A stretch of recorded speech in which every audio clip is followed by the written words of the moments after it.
नमस्कार, एकमत live news मराठीवरती आपले सहर्ष स्वागत आहे। शिक्षकाने एका 13 वर्षीय मुलाला मारल्याने 2 दात पडले। गुन्हा दाखल। पुसद शहरातील एका शाळेत शिक्षकाने 13 वर्षीय विद्यार्थ्याला मारल्यामुळे त्याचे 2 दात पडल्याची घटना घडली आहे।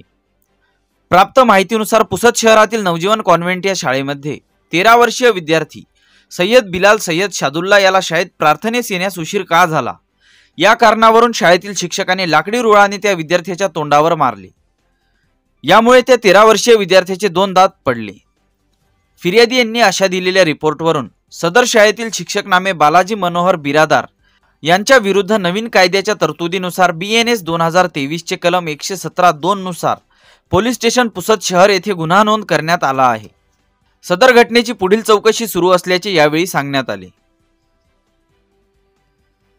बातमीला लाईक करा, कमेंट करा, शेअर करा व सर्वात आधी ताज्या घडामोडी बघण्यासाठी एकमत लाईव्ह मराठी न्यूज चॅनलला सबस्क्राइब करा।